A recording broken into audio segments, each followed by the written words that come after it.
Je rêve d'une lune de miel en Polynésie. Je vous vois bien dans un bungalow sur pilotis au-dessus d'un lagon. Vous lisez dans mes pensées? Avec mon fiancé, on adore aussi la plongée. Alors, je vous propose une matinée avec les Raymanta avant de partir observer les baleines à Tahiti.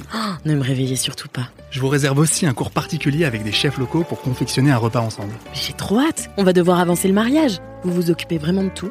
Oui, avec Marco Vasco, vivez votre voyage d'esprit libre. Vous faites les mariages aussi? Rendez-vous sur marcovasco.fr pour imaginer votre prochain voyage sur mesure. Les podcasts du Figaro. Lorsqu'il se présente à l'Élysée en 1920, Alexandre Millerand est très clair.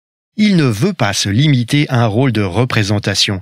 Il exige d'exercer un rôle d'influence, de chef d'équipe, au-dessus du chef du gouvernement et des ministres. C'est à prendre ou à laisser.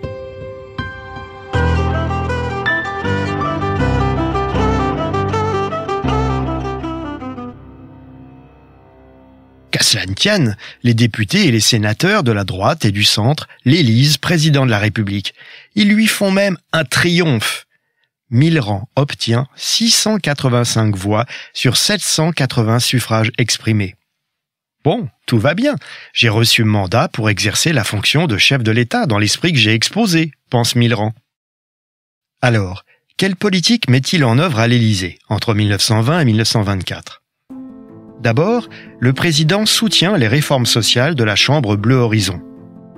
Les conventions collectives sont créées. Le 11 novembre devient jour férié en 1922. Millerand se déclare aussi favorable au droit de vote des femmes, qui a été adopté par la Chambre précédente en mai 1919, mais qui est bloqué par le Sénat, à majorité radicale socialiste et hostile au droit de vote des femmes. L'hôte de l'Élysée et la majorité de la Chambre des députés veulent aussi faire des gestes envers les catholiques, qui ont payé l'impôt du sang dans les tranchées, comme tous les Français. Sur proposition de Maurice Barrès, la fête nationale de Jeanne d'Arc et du patriotisme, c'est son nom, est instituée en 1920. Elle est fixée au deuxième dimanche de mai. Autre changement, les relations diplomatiques entre la France et le Vatican, qui avaient été rompues par Émile Combes en 1904 lors de l'expulsion des congrégations, ces relations sont rétablies. Mais le gros morceau, ce sont les réparations de guerre dues par l'Allemagne en application du traité de Versailles. En 1922, Millerand exhorte le président du Conseil, Aristide Briand, à ne pas céder aux demandes de l'Angleterre, qui voudrait que la France soit plus conciliante envers l'Allemagne. Or, Briand interprète l'insistance du chef de l'État pour un désaveu et il démissionne. C'est un coup de théâtre. Depuis 45 ans, en effet, l'usage voulait que le chef du gouvernement soit responsable devant le Parlement, évidemment, mais pas devant le président de la République. C'est un coup de théâtre. Depuis 45 ans, en effet, l'usage voulait que le chef du gouvernement soit responsable devant le Parlement, évidemment, mais pas devant le président de la République. Et Millerand affirme de plus en plus son leadership à mesure que les mois passent. Lorsque le gouvernement allemand demande encore une fois un moratoire sur ses dettes de guerre, le président de la République préconise la méthode forte. Il veut obtenir un gage. Et à sa demande, en 1923, l'armée française occupe la Roure, ses mines et ses industries lourdes. Mais une grande partie de la gauche désapprouve la politique de force de Millerand envers l'Allemagne. Surtout, radicaux socialistes et socialistes accusent le président de la République de sortir de son rôle d'arbitre pour prétendre diriger la politique de l'exécutif. Ils tirent à boulet rouge sur ce qu'ils appellent la politique personnelle de l'hôte de l'Élysée. Pour eux, la souveraineté nationale s'exprime au Parlement et nulle part ailleurs. Or, voilà que les élections législatives de 1924 se profilent à l'horizon. En octobre 1923, invité à un banquet à Évreux par le Conseil général de l'Eure, le président de la République prend la parole. Son discours va devenir célèbre. Le chef de l'État ne s'en tient pas à des généralités aimables et consensuelles, comme on le faisait en pareil cas. Il défend le bilan de la Chambre Bleu Horizon, où la droite et le centre sont alliés et majoritaires. l'hôte de l'Élysée préconise aussi une révision constitutionnelle pour renforcer les pouvoirs du chef de l'État. Pour la gauche, c'en est trop. Millerand a franchi le Rubicon. Aux législatives de mai 1924, le cartel des gauches, qui regroupe radicaux socialistes, républicains socialistes et socialistes tout court, gagne la majorité en sièges.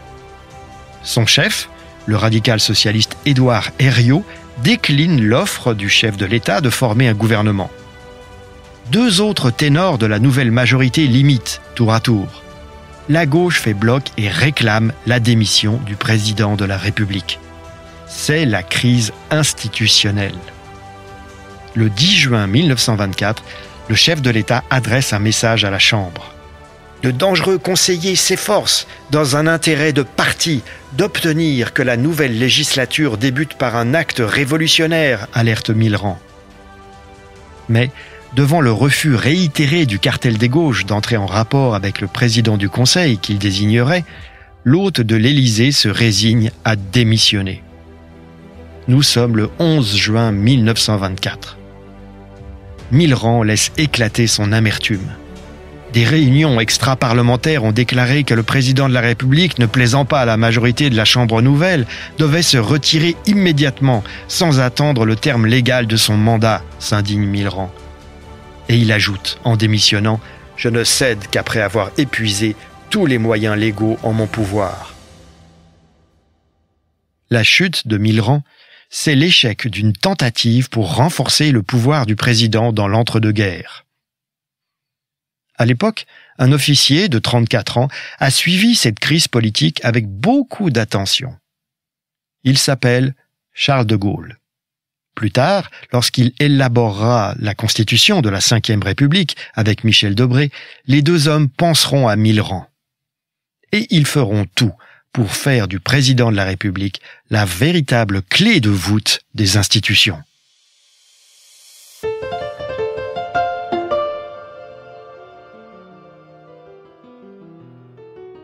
Merci d'avoir écouté ce podcast. Je suis Guillaume Perrault, rédacteur en chef au Figaro. Vous pouvez retrouver le Moment Histoire sur Figaro Radio, le site du Figaro et toutes les plateformes d'écoute. À bientôt.